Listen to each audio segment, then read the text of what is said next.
Wonderful. Well, thank you very much, everybody who's joining us live or watching back today. This is a personal development seminar that we're running in July 2022, and we're really thrilled to have Miranda Smythe speaking for us today on the subject of personal safety and how to improve your personal safety. I'm Jenny Pelling. I'm the Director of Apprenticeship Development and Diversity at Kaplan, and I've been working with Miranda on these personal development sessions for apprentices and learners over the last few months. It's a serious and important topic. We're not here to scare, but we're here to inform. And it's very high profile at the moment, isn't it, with the news you'll have seen about the tragic case of Zara Alina recently, who was killed when walking home. I think she was 10 minutes from home. So personal safety is of such importance.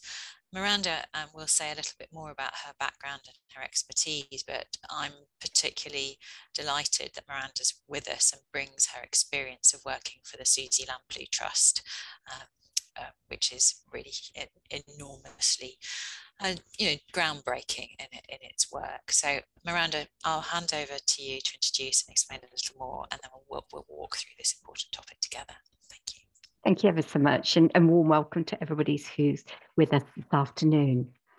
Jenny's right. I think if you take this out of context, it implies that we live in a far scarier and more threatening world than the reality actually is.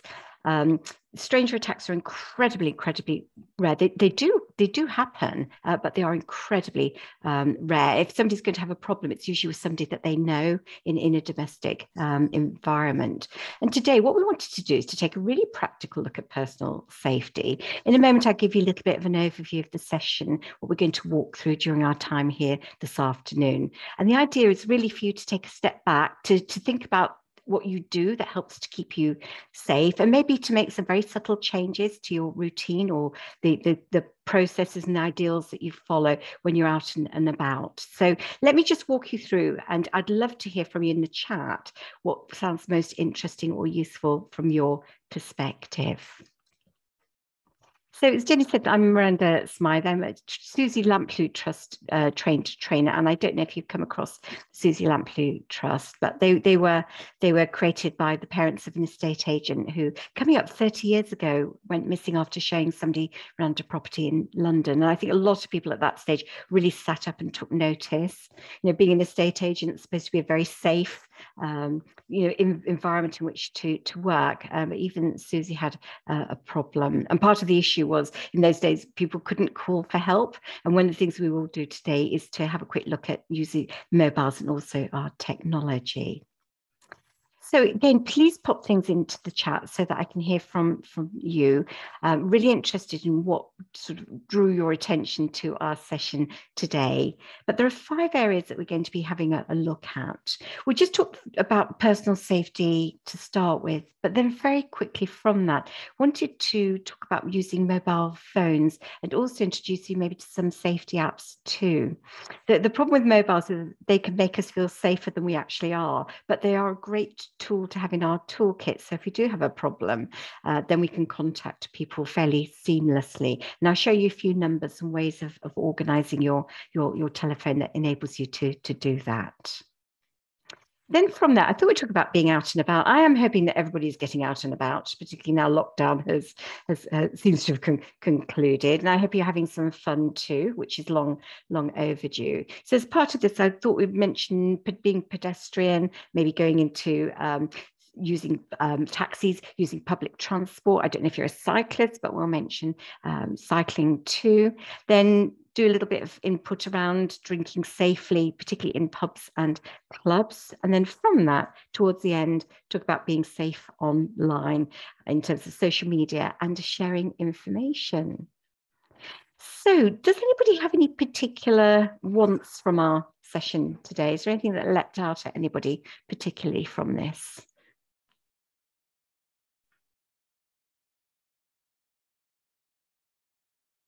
So if there isn't anything immediately, Jenny's picked up on the safety apps, very interesting. I'll run you through 3 of the most popular ones a little bit later on. So I thought we'd just start off very quickly with looking at the basis of personal safety. And there are three things that you associate with being safe. First things first. Oh, Karen, public transport. Thank you very much indeed. That's very useful. So the first element is about making good quality early choices. Early choices are never exciting, but they're things that can help you later on. They're things like choosing to tell somebody where you're going. They're about choosing to charge your phone, choosing what you wear, choosing who you go out with and what areas you go to. These early choices, as I say, they're never particularly exciting, but they can be very, very helpful later on. And actually, a lot of people who get themselves into bother often have regret about not making these early choices. The second bit I wanted to mention was this idea of traceability, and it's not about you having a GPS tracker inserted into your brain, but it's about knowing where you are. And in general terms, it's good practice for you to be traceable. And we'll talk about having a someone as we work our way through. The third part of this initial session associates with gut feel. I don't know if you've ever experienced this. You meet somebody for the first time and you get a little, I think it happens differently for different people, but sometimes people get a bit of tension in their stomach. You have other people talk about the hairs on their neck rising. I'll show you some signs a little bit later on that you might well relate to. Gut feel is phenomenally important because if your brain is saying that something could cause you danger, then it's definitely something that you need to be listening to. And again, we'll refer to that a little bit later on. So let's pick these up. Please pop things in the chat as they occur to you. I thought just very quickly we would talk about early choices, particularly use of technology. So I mentioned before, and I stand by this, these are never things that are particularly riveting to do, but they are things that can help keep us safe. Choosing to tell somebody where you're going, choosing to walk a different route home that's a little bit long-winded, but has got better footfall and better lighting. These are all things that can help you at a later stage. And none of us want to be so risk averse that we don't enjoy ourselves. It said, if you risk assessed everything, you wouldn't get out of bed in the morning except for the risk of bed sores. So the whole idea here is to take a reasoned risk, not to be risk averse, but to take a reasoned view of what risks you're prepared to take, and they will be different to all of us. And as Karen has pointed out, gut feeling is just so important. And again, we'll refer back to this. Now, first things first, I mentioned about mobile phones, and we're going to talk about these first because I think a lot of people do intrinsically feel safer because they've got their mobile phone with them. But there are just a couple of things that I wanted to mention in connection with mobile phones and personal safety. And I think the first observation is have a look at people on the train. I think it might be a tube, might be an underground carriage. Notice what's going on there. Mobile phones don't keep you safe. It's a little bit of an urban myth. People say, "Oh, I'm okay. I've got my phone with me." They don't do anything major to keep us safe. To that extent, can create a little bit of a false sense of security. I'd really like you to remember that because, as I say, a lot of people, when they go out, they think, "Oh, it's okay. I've got my phone." You could actually argue the reverse, and that is a mobile phone can create an enormous disconnect between somebody and their environment. Again, look at those people on the train, nobody paying attention to their environment at all drilled down looking at a screen. I live in quite a rural area, and a while ago I was driving back quite late at night, and there was somebody at a bus stop pretty much in the middle of nowhere, playing on their phone. And I thought then, you're not really noticing what's happening. So they can draw our attention. Of course, the other thing about mobile phones is they're phenomenally attractive to thieves. The latest iPhone retails at about £1,100. And again, I think some people will say things like, nobody can use my phone if it gets stolen because it's got a face lock on it, it's got a fingerprint lock on it. But people just break up phones for parts. They are phenomenally valuable. And I just wondered, whether in a dark alley at 2 o'clock in the morning, you'd be happy waving £1,100 about. They are very, very attractive. And of course, again, you can't rely on there always being a signal. Some areas are very, very poor. So even if you wanted to use your mobile, there wouldn't be an opportunity to do so. So the message about mobiles is just be mindful about how and when you use it. Don't forget, hearing is a prime sense that helps to keep us safe. If you're listening to somebody on the phone, then you're stripping out that sensory ability to judge and evaluate your situation. But I do think it's really useful to set it up. So if you do need to use your phone in emergency, it's set up the way that you need it to be. Jenny's just pointed out something as well about people focused on their phone. I've seen people walk into lampposts, actually, which isn't attractive. And I've actually done an emergency stop for a school child who was texting and walked into the road. Absolutely, what a distraction they are. So just a couple of things about setting up your mobile phone. Some of this you might know, some of it might be new. Well, make sure you get a copy of the slides. So please don't feel you need to sort this out now. But at some stage, it's probably not a bad idea to do. So first things first, I don't know if you've come across ICE. ICE stands for in case of emergency, and it's a way that you can set up contacts on your phone. So if you are separated from your phone for any reason, somebody could access your contacts and it would say ICE 1, and then maybe, what that person is in terms of their relationship to you. So it could be a parent or a partner, and then you put their number, then you have ICE 2, ICE 3, ICE 4. And the idea behind this is that in the case of an emergency, if you're separated from your phone, the emergency services can take the SIM card out of your telephone and they can read it in another phone. They can't do that if you've SIM locked it. But if it's a fingerprint or a face lock, they can read your SIM card in another phone. And this is what the emergencies were doing after the July bombings, where they were finding a lot of telephones and they didn't know who they belonged to. They were reading people's contacts. So that might be something, if you haven't done, that would be worth looking at after today. Now, there are a number of different ways of calling for help and a number of different numbers. Some of you might be familiar with 101, which is non-emergency police. You would never, ever dial this in a critical situation. First of all, it takes about 40 minutes for the phone to be answered because, as the name implies, it is non-emergency. You dial 101 if you're concerned about something that wasn't critical and just wanted some advice and guidance. You dial 101 if you've already got a crime reference number that you wanted to follow up, if you wanted to log a non-critical incident. So it is useful. It's a national number, but it routes locally, but do be prepared for a long wait. Now, there are two ways of contacting the police and emergency services. The one, first of all, on screen, the 999, is probably the one that people are most familiar with. I put Coast Guard, forgive me, you might be furthest away from the sea of anyone in the UK, but if you're by the coast, then that would come up as an option. 999 from a mobile phone isn't as good as dialing 112. And I don't know if you've come across 112 before, but it's much better from a mobile. Say, for example, you were on Vodafone and you dialed 999 from your mobile. Your mobile phone would try to get onto Vodafone's signal. Then if it couldn't, it would give up and then hop onto the strongest signal. But if you dial 112, your phone immediately goes to the strongest signal. And because your phone's pinging off a lot of different masks, it's got a better fix in terms of geographic fix for where somebody's calling from. So it's always 112 from your mobile. Now, this next one sounds a bit dramatic. I think it's worth knowing about, though, in something called silent plea or silent solution.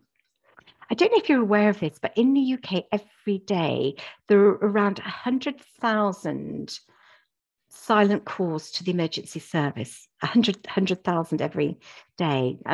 I've set my phone off in my handbag by accident, and I imagine that many of us have sat on our phones and done the same. And some of these are children playing, some of them are hoax calls. And the emergency service don't really have a way of discerning what is an emergency silent call from what isn't. So as I say, this is something that you may never need to know about, but it's phenomenally useful to be aware, and it's something that you should share with your friends too. It's what's called silent plea. So the way that this works is if somebody's in a situation where they do need emergency help, they're not in a position where they can speak, what they do is they'd ring 999 or 112. And when the operator answers and says, how can I direct your call? Then the person would hit 55 on their keyboard. So the telephone keyboard, they'd hit 55, and then the operator would take the person through a series of maneuvers. And that might be, if you're in a crisis situation and you can't speak, could you press 2 on your keypad? So it's called the silent solution or the silent plea. It's quite a well-kept secret, and I think it's really worth being aware of. It was developed after a woman was killed by a domestic partner. She told friends that she thought if she dialed 999 and left her phone on silent, they'd automatically send a vehicle, but that doesn't necessarily happen, particularly if there's nothing happening in the background that the emergency services are listening in on. So those are just a couple of things about setting up your mobile. Do pop in the chat what you found most useful from that. Before we leave mobile phones, just another couple of things briefly wanted to mention. And the first thing is, did you know that you can text emergency services? Did you know that you can text 999 or 112? Again, it's a little bit of a well-kept secret. Let me show you how you do this, because this is something that you'd need to set up. This is mine, 25th of June, 2017. Now, you only have to do this once. So if you do it to 999, it automatically covers you for 112. If you do it for 112, it covers you for 999. So what you do is open up a new message, put in 999 into where it's going, and then put the word register and then send it. Now, you're not registered until you reply to the message you get back. So you get a message back in response to your register that says, after reading all this message, send the word yes. And then as soon as you replied with yes, you're then registered for 999 or 112. Again, it's the sort of thing that everybody hopes that nobody will need to make use of. It's one of those things that I think is really useful, but you have to set it up in advance. So maybe after today, if you've got a couple of moments, it's not a bad idea to do this. It's been around for many years. Look at that, 2017. Now, just finally, we will talk a little bit about apps in just a moment, but with mobile phones, just for the moment, there's something else I wanted to mention, and that is, if you're hooking up with people that you don't know particularly well, maybe you've met somebody and you're starting then to agree to telephone each other. One of the things that you can choose to do is to turn off your caller ID on your phone. So this is where you don't want somebody to have your mobile number. So a situation where you want to ring somebody, but you don't want your mobile number to log on their phone, because of course, when they've got it pretty much forever. So on the left-hand side of the screen, this is Apple, and it says this one is showing the caller ID because that's showing green, but if you've got an Apple phone, you just hit that button, and this is in your phone settings, and that would grey that out, which means that when you ring, it just says number withheld, which means nobody will ever answer a call from you ever again. But you can do this situation, you can just do this once. And then on the right-hand side of the page is Android. So you go into your hide number settings. So you can do it temporarily, don't have to do it forever, but it's really useful if you don't want somebody to have your number forever.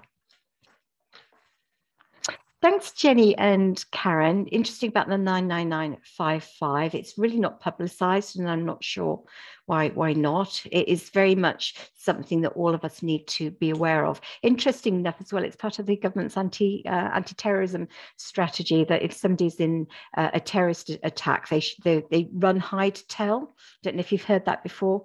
Your primary motivation should be to run away. If you can't run, then you hide, and then once you're safely hidden, you tell. In America, it's run, hide, fight. Isn't that interesting? I just had to mention that. Just a cultural variation there.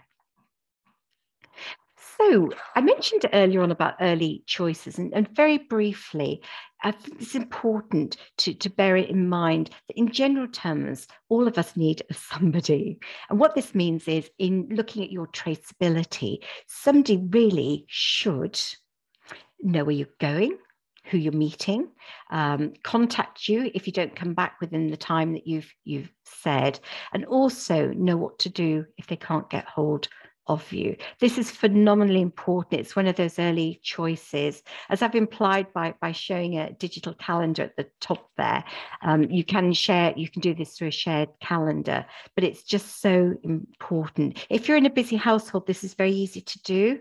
But if you're not, say, for example, some of our group here may be renting or living on their own, you should still have a somebody. And the idea is that potentially you might want to buddy up with another individual, but everybody really should have a somebody.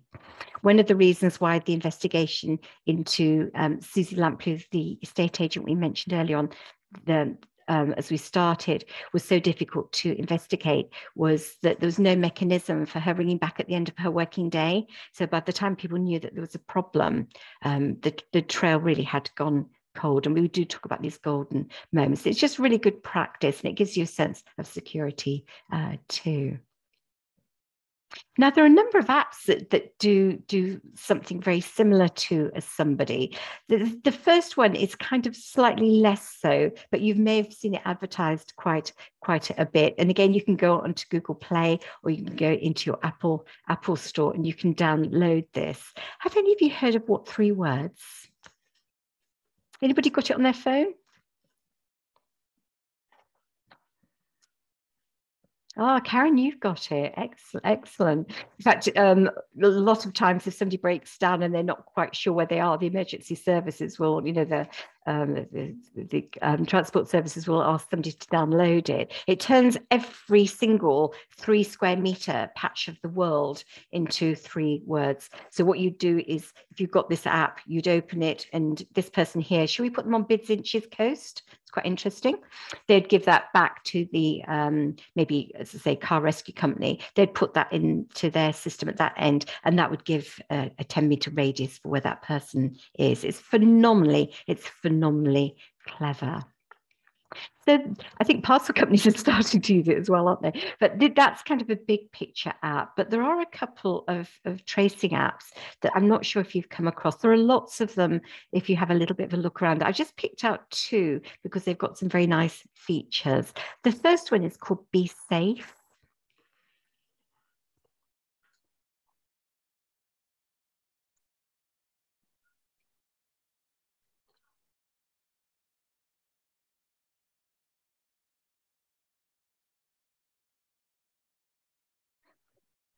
Be Safe's a lovely little program. It works very similar. Some of you might have seen Live 360, which is another one to have a look at.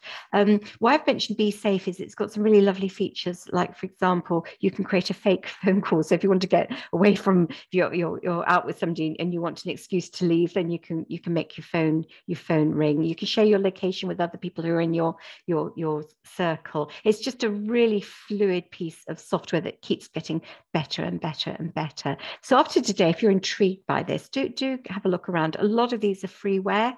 There are paid versions, but the freeware programs work really, really well. And the second one I wanted to mention to you, which you may have come across, is HollyGuard. It does pretty much similar things to the previous app that I showed, but it's got some really nice functions. For example, if you shake your telephone, it will do an emergency call to the person who's on your list to be contacted. They all have very nice features. There is a paid version of HollyGuard, but there's also a free version. It was developed by the parents of a teenager, and it's not just for younger people. I know a lot of older people are using it too. So it's definitely something to have a little bit of a look at after today. So just finally, before we leave gadgets and technology, one other thing maybe to think about if you haven't already done this is to get yourself a personal alarm. They come in all sorts of shapes and forms. Again, I'd be really interested to know if anybody has one of these. Does anybody have a personal alarm? The police sometimes give them out as part of initiatives. The ones that you pick up in the hardware stores and in supermarkets that pretty much look like this. So they've got key ring and then they've got a little pull strip on the side here, are not particularly worth having. Karen's got a gas type one, which is probably about 140 decibels. These are tremendous. And the whole idea behind a personal alarm is not to call for help, but is to actually confuse somebody who's intent on causing harm. And the idea behind it is that these shriek so loudly, they'll make you jump, but somebody who's not expecting it, it will really create confusion. And the idea with the aerosols ones, particularly if you press them down, and I'm not going to press it because you'll have tinnitus for a month, but if you press it down, it has a slow release on it. So if it drops to the floor, then it will still continue to shriek. Part of the idea of having a personal alarm is to throw it as well, because what you're doing is you're giving somebody a choice of options to focus their attention on you or to focus their attention on the personal alarm. They're not hugely expensive. I think they're about £8 or £9, but if you are going to get one, get a really loud one. And if you have a gas one, you do have to check them from time to time because eventually the gas disperses, so they don't last forever. But they're really good to have in your pocket, particularly if you're out and about. Maybe it is darker or it's a quieter area, and just having it by the front door before you leave the house can sometimes just remind you a little bit about your personal safety. So there you have some ideas around mobile phones, programming your contacts, also a little bit about apps and also personal alarms. But what we're going to do now is to move on to something that we talked about a little bit earlier on, and that is your instincts. And I'd love it if you could pop things in chat associated with what your body does to tell you that something isn't right. I think instincts and unconscious bias often get confused with each other. Instincts is more about fear. It's more about a risk, whereas unconscious bias is more about judging people and compartmentalizing individuals. Also, both have these from an original source, the amygdala, which is part of your brain that's responsible for risk assessing. Jenny's already said things like increased heart rate. My hands always go cold, actually, which is interesting. And that's about the blood being moved away from the surface of the skin.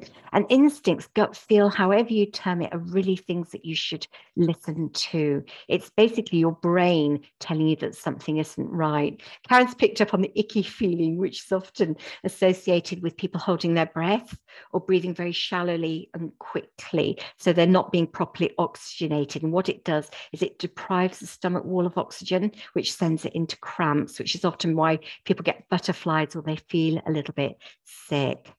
And there are lots of different versions of how this can happen.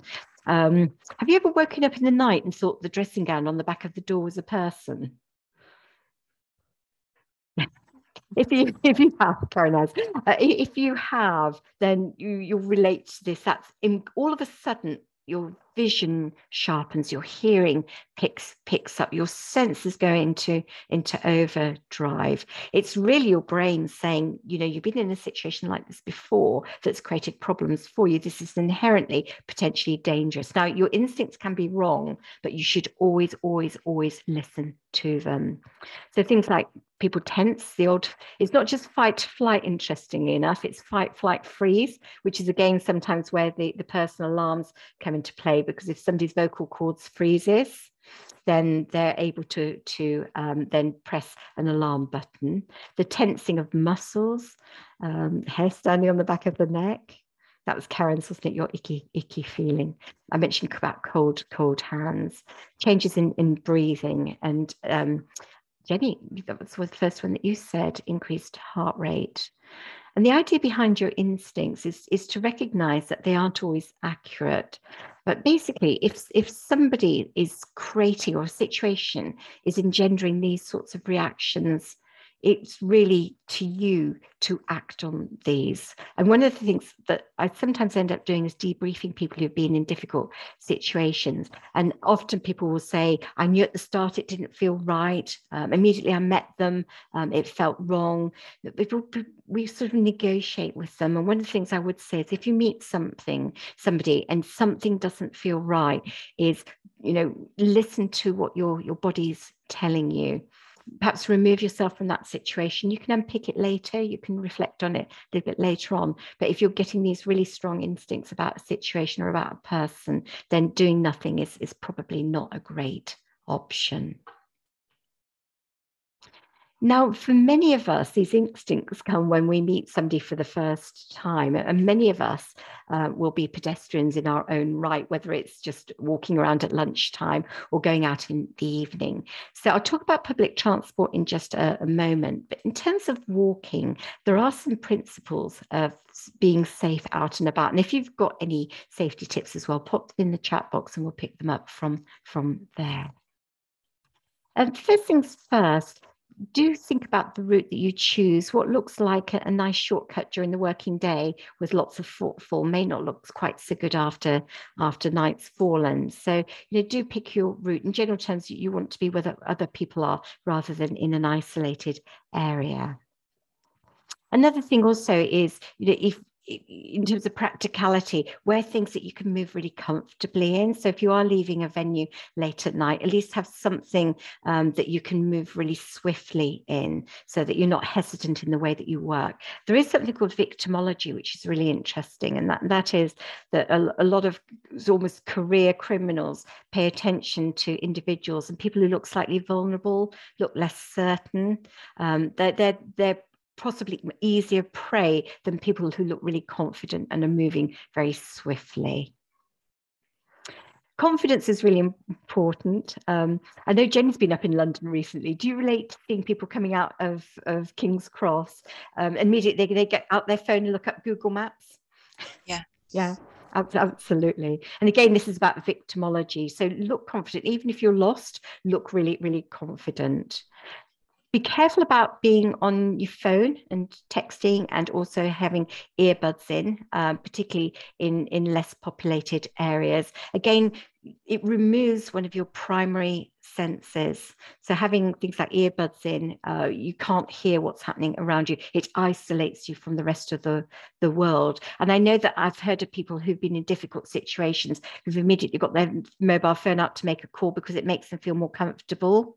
But actually, it possibly makes that person less safe, because what they're not doing is evaluating their environment. And I think in general terms, if you want to make a phone call, it's probably better to stop and stand with your back to something solid so that you can look around you rather than being focused on the phone. If you've got a bag, sling it over your shoulder. Ideally, you'd keep the valuable bit away from the road. In London particularly, there have been quite a lot of moped thefts of people snatching phones and purses and bags out of people's hands. Likewise, if you've got a wallet, then make sure that you can secure it safely. A safety pin in a pocket can be a real deterrent for pickpockets. If you do think that somebody's following you, I had this quite recently when I was walking to an underground car park. Somebody was running behind me. I actually turned around, which is what I tell people to do, and it was one of the scary things to do. He just said, "Sorry, love," and kept running. But if you think that you do have a problem, then make sure that you perhaps cross the road like you look like you're going somewhere solid.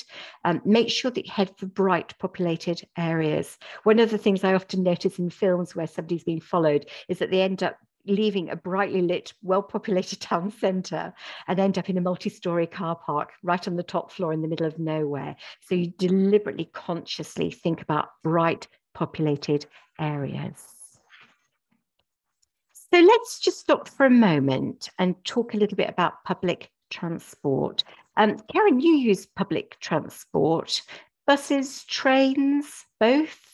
Be interesting to find out. Anybody else use public transport? Tubes and trains, okay. Oh, Jenny, trains and tubes too. Okay, so some really good quality advice is don't rely on trains, particularly if you're waiting at the end of the day to get you home. You should have cash so that if a train doesn't come, you can then choose an alternative. You can choose an alternative source of transport. Oh, what was that? Sorry, Karen, you're on the last stop. Yeah, with one or two men. And in that instance, Karen, don't hesitate to also change compartments. If it doesn't feel very comfortable where you are, don't hesitate to change compartments. Gone are the day where trains had isolated compartments. They all have links now. So if you don't like where you are, just find a reason to move. On buses, I haven't seen buses mentioned so far, but in case you are a bus user, you should always sit nearest the driver. And that way, if you have a problem, you can draw their attention. I don't see many double-decker buses now around towns and cities, but the general rule is if it's very quiet, you'd never sit on the top floor of a double-decker. You'd always sit down below and you'd sit near the driver. Be prepared to move compartments if you need to, and be very careful about having your mobile phone out, particularly if you're quite close to the door. It's a very common crime in London that a thief will wait till the last moment as the doors are closing. And what they'll do is they'll then snatch somebody's mobile phone and make a very quick exit. So do I think, and that we have some guidance going out after this as well, don't we, Jenny? So there's a lot of mention of additional elements of public transport on that too. Is anybody a cyclist? Should we just talk very quickly about cycling? Just a very quick couple of things here. Make sure that you don't have to repair your bike by the side of the road after dark. Make sure that it's well maintained. You should always dress to be seen. The number of cyclists who don't have lights, they don't have bright gear on. They also don't have lights or wear a cycling helmet. And another thing is, look at the picture there. You see that quite a lot, but be very careful about stripping out your sense of environment. So things like earbuds, earphones, they strip out that important sense that helps to keep you safe. It helps to tune you into your environment. We mentioned public transport. I said this a little bit earlier, but just perhaps quickly confirm this. Again, that last bit about making sure that you pay attention to your environment. So important, not being drilled down. Now, from here, I thought it'd be useful, because we're starting to get some sort of normality back in our lives, to talk a little bit about going out for evenings and for events. And I thought it'd be particularly useful to mention pubs and clubs. So again, I'd be really interested to know how many people in the room socialise and go out to clubs and pubs. I think probably most of us do pubs at some stage. Not all of us maybe will go clubbing. But here goes some nice safety tips. First things first, there is safety in numbers. It's better to stay together as part of a group. And one of the things that you could do maybe is, when you get somewhere, is you agree if you get separated, because clubs particularly can be very, very busy, is you get separated, then you can work out what your meeting place is going to be. Sometimes it's so large you can't even use your mobile phone as well. So there is safety in numbers. So make sure that you stay together. When you're planning to leave home, think about how you'll get back. So you don't just go somewhere and then work it out a little bit later on. Have a plan. And that might involve things like, even though you were planning that last bus or that last train, as I said, timetables can change, buses get cancelled, is make sure that you keep enough money back. So if you need to get a taxi, you can do. We'll talk about taxis and hackney carriages in just a moment. Buying drugs at the best of times is not a great idea. I'm the chair of a homeless charity, and recently we lost a client who bought drugs at a club. They can be cut with all sorts of unusual substances. There are unknown strengths. I think that possibly drugs that are taken orally are seen to be less significant or serious, but they can still be very, very dangerous. So be incredibly careful. Likewise, if you've got somebody who's a bit pushy, is very keen to buy you a drink, perhaps again, your instincts might come into play here. For most pubs and clubs as well, there's a little coded language that you might be familiar with, and that is if you do need help, then make sure that you use, have you heard of Ask for Angela? Go to a member of staff, and that tells, and this is for everyone, it's not for women, this is for men as well. If you need help, ask for Angela. My fear is somebody will say, we don't have anybody of that name working here, but it is a pretty common initiative. And the other thing I wanted to mention is to be very careful about your drink in terms of drink spiking. You can buy drink covers, which are about £5 or £6. Some of them double as scrunchies as well, so that when you finish with it, you can just kind of use it as a hair scrunchie. They're a really, really good idea. Drink spiking is not uncommon. So if that appeals to you, that might be something to have a little bit of a think out. You can get the bottle ones as well, that people can't put things in bottles. That's too. Now, I'm conscious of time. There are a couple of things that we're going to mention before we conclude. Really importantly, I thought it would be so useful to explain the difference between taxis and mini cabs. A lot of people are confused by them, and getting in the wrong sort of vehicle could be quite a risk. So it's good to know your vehicles. Right, mini cabs. You can't hail a mini cab on a street. So if you see a mini cab and somebody says, do you want a lift? The answer to that is no. There can be quite a few people earning a bogus living out of mini cabs. They're not police checked. So be very, very careful about getting into a mini cab that you haven't booked. You have to pre-book them by telephone and app. And there are lovely, lovely little systems in place they give you the driver's name so you can check it, or they give you the driver's reference number so you can double check it. As I say, just don't get into a mini cab if you haven't booked it. You can ask for details, although these are often supplied now as a matter of course. And of course, on an app, if you're using an app, it will tell you in advance the registration number. You can also, when you book a mini cab, tell them your name as well, so that the driver asks for you by name. And that's a nice bit of security there. Never be self-conscious about asking for a driver's ID. And when you get into, or before you get into a cab, just check that the person that's on the license that's shown in the cab is the same face as the person who sat behind the wheel. Just do these little cursory checks. So just check the car's photographic license before you commit to getting in. So those are mini cabs. But taxis are completely different in the way that they operate. They can be hailed in the street.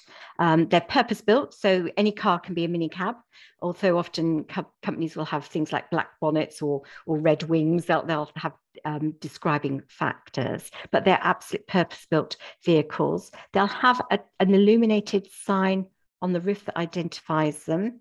Again, the driver will have ID, and again, check that before you get in, but you can hail a taxi on the street, but they're very, very visibly different to mini cabs. So finally today, before I pass back to Jenny, Natalie, good question. Mini cab is probably just a normal car. It's just an ordinary four-door car. Whereas a taxi, if you have a look at the picture that you've got in front of you, they're like the London black cabs, and they'll have a lit sign on the top. So if it's lit, it means that it's available for business. If it's not lit, it means that it's busy or off duty. Does that help, Natalie? Let me know. Oh, that's lovely. That's fantastic. So very quickly, yet importantly, being safe online. So a lot of us do social media, and for many of us, it's how we make friends and meet people. It's part of our social network. But just perhaps be discerning in what you share particularly maybe at early stages of a friendship or relationship. Don't forget, if you share something, you can't unshare it. It's there forever. So once it's out there, you can never, ever get it back. Things like privacy settings, if you're Facebooking, very important. You can choose then who sees things that you publish online. A lot of people think that they got their privacy settings high, and actually they haven't. So after today, that might be a really good tip, something to look at specifically. And don't forget, if you're not liking somebody's contributions, you can block them. You can also use the report functions, and social media have got much better at reporting. I think the government's told them if they don't clean up their act, they'll clean it up for them. Also, just one other thing, just be very careful about what you put online. Let me just show you some images. These look very, very innocent. Have a look at these. What do you know about this woman? Just from these photographs, what do you know?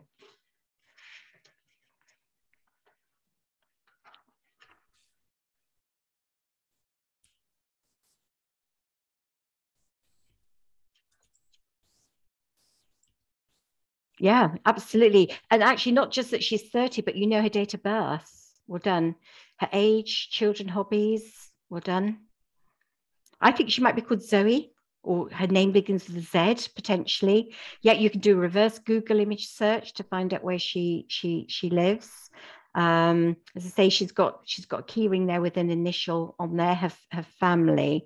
So the best thing is really to manage your privacy settings, and then you're discerning about who gets to see. But even the most innocent pictures, when you put them online, they start to build a picture. They start to identify. So you should have fun with social media, because that's what it's for. It's for good quality networking. But just again, be a little bit mindful.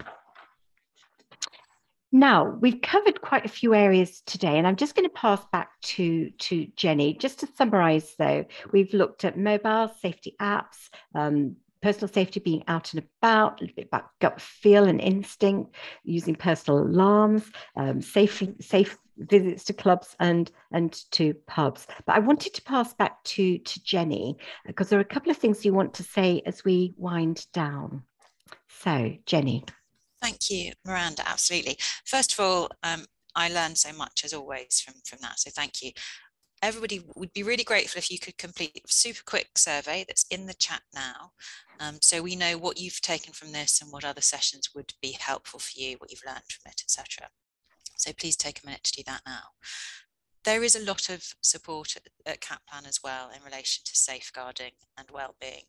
And we have a safeguarding@kaplan.co.uk email address and a safeguarding team, and lots of well-being resources as well. So do reach out to your tutor or your talent coach if you've got any concerns, or our safeguarding team.